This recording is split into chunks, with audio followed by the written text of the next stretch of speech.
for me, the often paired with Shen, as we saw from Team Secret. So another fairly standard ban. Second ban coming out from Radiant team. I'll see what they pick.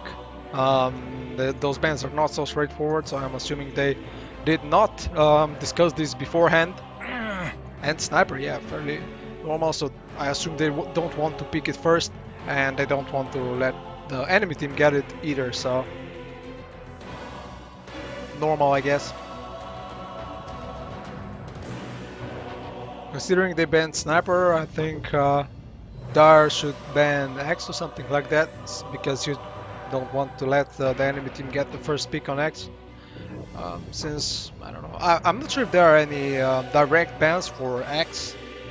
Just let me know if Twitch chat helped me out on this. I could be wrong, so we'll see how it goes. Please feel free to share this stream as well, and maybe we can get more viewers and even more sponsors, or get this tournament even better. So Juggernaut first pick, and X was banned.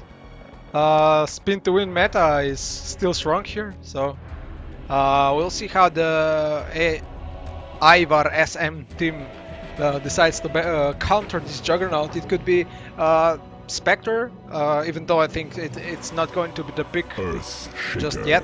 Spectre is a fairly effective, it's not a counter straight, but it's a good matchup statistically speaking. But Earthshaker was picked, so I'm assuming this could be a very strong support, one of the most picked as well, at least tier 2. Very good against Juggernaut. He can actually block him even though he doesn't stun him, so one of those heroes that can prevent Juggernaut from escaping with Blade Fury, which is its main use nowadays anyway. So Lion. And Lion, another instant disable, very good hero to one of better supports as well. Good to instantly hex Juggernaut before he can get the ultimate off, and good burst, so you can kill him before he gets that deadly Omni Slash off. Good pick. So we'll see what comes out next from team the voice in your head. I am assuming it's going to be their first support. Vengeful Spirit still available, one of more picked heroes as well. We got Ancient Apparition, we got there are several ones, could even be Jakiro, even though Jakiro is not picked lately as much. Could even be Skywrath, and the Dazzle, yeah, very popular pick as well. That's the last one that I forgot, I think. Slarkben, another strong hero that's been fairly popular this patch, so no surprises there.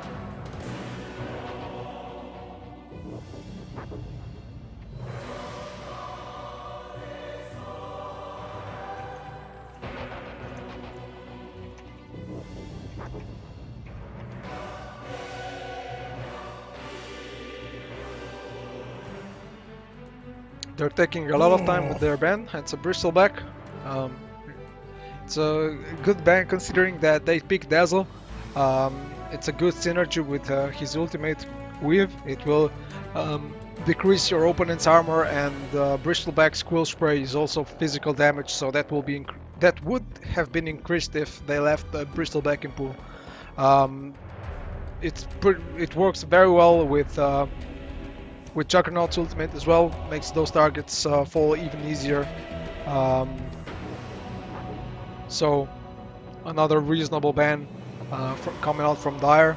Wonder why it took them so long. I think they have another hero in mind and they wanted to ban that as well. Silencer being banned. Okay, I guess Global Silence is not a good spell to go up against when you're Dazzle, when you want to cast that clutch Shallow Grave to keep your carry alive.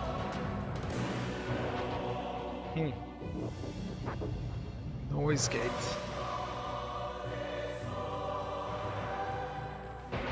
Okay, apply. There we go. That doesn't work. Noise Gate, give me Noise Gate.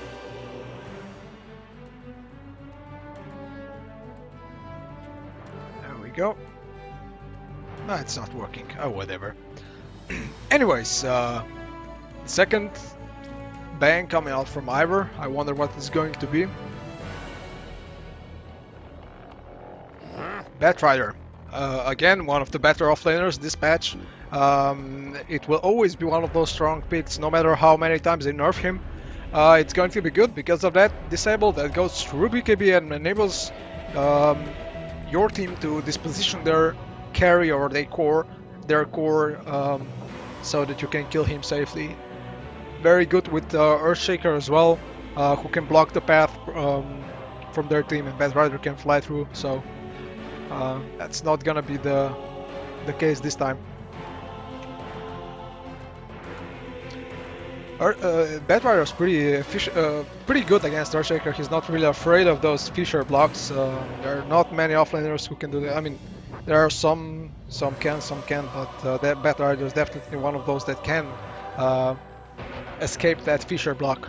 It's not too much afraid too much. It's also pretty decent since Earthshaker is a melee support, which can kind of wants to get near if he wants to get off that secondary stun on Enchant Totem. Phantom Assassin being picked from Team Ivor, SM. I wonder what that SM stands for.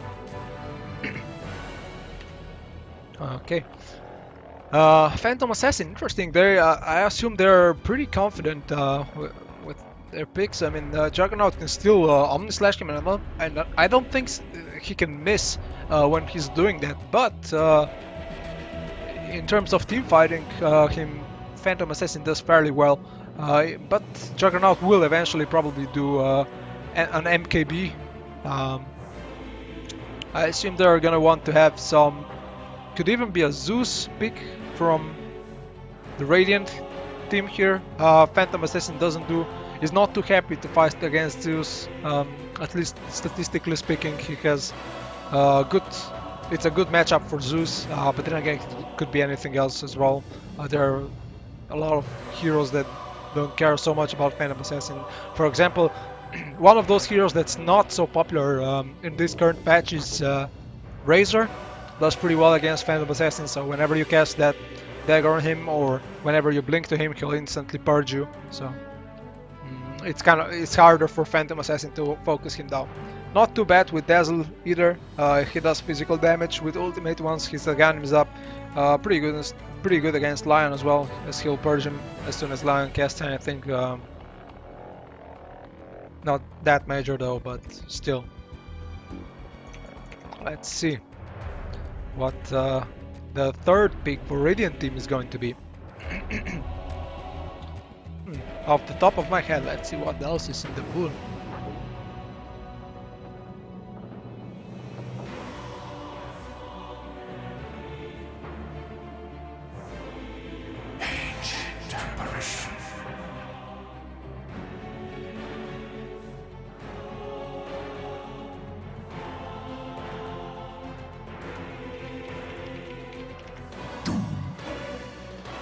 Ancient Apparition pick. That's a very ballsy pick considering they will have no lockdown. So I'm assuming this is going to be some active offlaner or mid hero who can deal with this. They also took Doom. Could be offlane Doom, could be mid Doom. We haven't seen this too much in the competitive scene lately, but it's still a pick to be valued. Tidehunter, yeah, that's the AoE disable we were looking for, but I'm not sure if that's the best pick against Doombringer. It's one of those heroes who can shut Tidehunter down, and Tidehunter without Ravage is fairly useless. Also not the best hero to go against that Krylin. Could be, I think there are other heroes who could do better. But then again, it's not a bad hero because there are two melee cores picked on the dire side, so Tidehunter can fairly efficiently decrease their damage. I think Phantom Assassin is going to suffer due to this pretty much more than the Doombringer, but we'll see.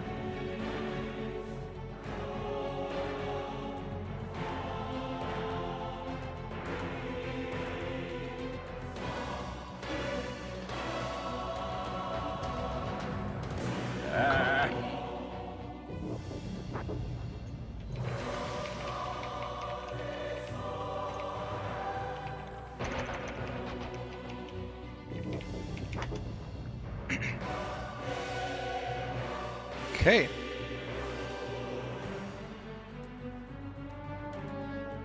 We're having Storm and Magnus band. Magnus is a very... it's interesting though, it could be a good pick. Works very well with Juggernaut as well. I think it could even be a stronger pick for the Dire team though, but we'll see what happens. Maybe they don't want another melee core. We'll see about that. I still think they kind of lack something for mid-game. I mean, Phantom Assassin is pretty good, but not in the mid-game. The Doombringer has a fairly long cooldown. Oh, Lina. There's the pick. There's what we wanted to see. This hero can easily one-shot Dazzle or Ancient Apparition or even Juggernaut. Even if he's spinning, that's not an issue for Lina. So, a very, very nice pick. One of the popular heroes among the players, mostly. It's been picked in competitive as well, but not as much. So, cool pick in flavor of those abilities that can go through the BKB and magic immunity. Are pretty cool. Templar Assassin. And Templar Assassin, last pick for the Radiant team, which will be played by the stand-in Igor Rodic. Bakar picking up on Tidehunter, Nikki picking up on Ancient Apparition, and okay, let me just turn off that overlay. There we go. So we got Bakara playing on Tidehunter, stand-in Igor Rodic on Templar Assassin, Toto-san on Dazzle, Nikki on Ancient Apparition. Some pings coming out already, the flame is real. Boss X-Style on Juggernaut without the Immortal Sword. And there we have ASM Hodor on Phantom Assassin. That's a fucking nice set, if I have to say. Lion being played by Beefcake, and there we see Earthshaker and Lina, which is played by Urosh and Jack Samurai Jack. And the last one is standing WWW Wonder Sex with double U. Word being placed down by Tidehunter already. So we see the pretty much entire Dire team being grouped up in their own jungle, and complete Radiant team being grouped in around about the same area. We see that drawings coming out on this observer ward has spotted him, but they also know that it's been placed here, no sentries there, and one was secured by Dire and one by Radiant, so an even match there. Let me see, let's hit the nice. And we'll be seeing the Radiant trialing going bottom, and the mid matchup will be Lina against Templar Assassin. It's hard to say who's going to become an advantage here, but it seems that it's not going to be too hard for Templar Assassin since Lina only has fairly slow nukes. Juggernaut coming here, and Chilling Touch being used on Ancient Apparition, and let the zoning begin. Top lane, Tidehunter against Lion. Lion's pretty good against Tidehunter, since if he mana drains him, Tidehunter is going... I mean, he wants the mana for to be able to use his ability to decrease the damage that he will be receiving. Stacks coming out from Earthshaker, meanwhile Lion continues to zone Tidehunter. Lion dings level 2, as well as PA, not the best equilibrium we're having here, but not so major. Meanwhile, the camp's being pulled on both sides, and it's going to be a pull through here, and I'm assuming that's going to be pretty much equal for both teams. The second minute rune is going to spawn